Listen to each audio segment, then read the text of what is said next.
Democrats try to paint themselves as the party of the working class. They accuse Republicans of cozying up to big business. Rich Jetson joins me here in Chicago. Weren't most of the headliners at the convention millionaires and or billionaires? Stuart, there was some serious money on that stage, and that was just yesterday.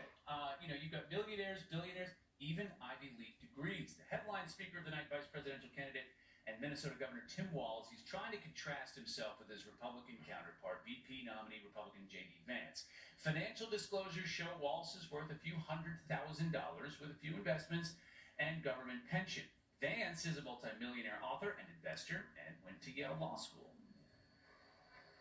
Now, I grew up in Butte, Nebraska, a town of 400 people.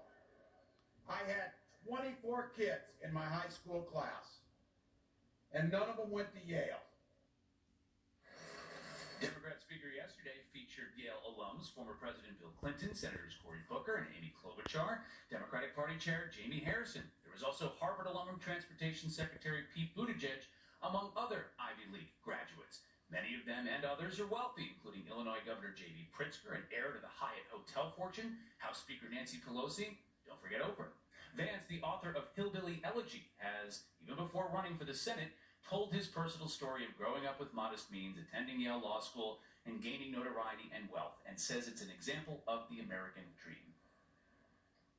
I grew up in a very poor family. I was raised by a grandmother who didn't graduate from high school, much less from college. I would think Tim Walz would want to praise people who sacrifice to give their children and grandchildren a better life, not put me down, but I guess this is the political order of the day.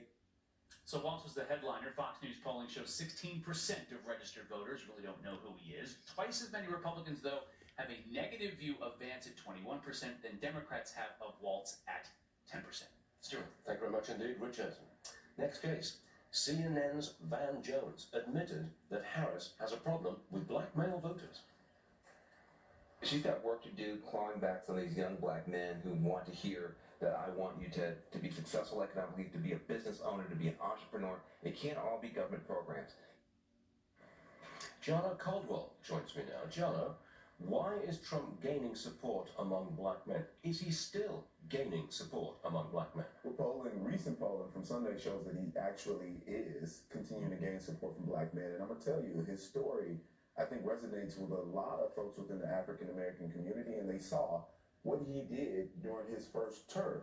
And people want that back. If you look at the Don Lemon video and many other videos that are going on across the internet, they show that black folks, many of them African-American men, want Trump and a second term.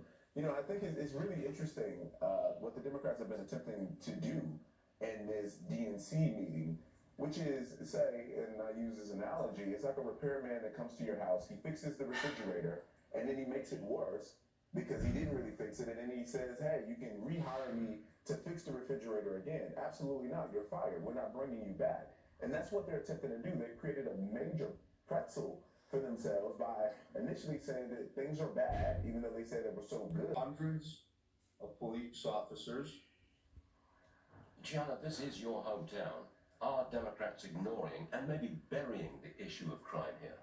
You know what? They can attempt to bury the issue as we see black bodies literally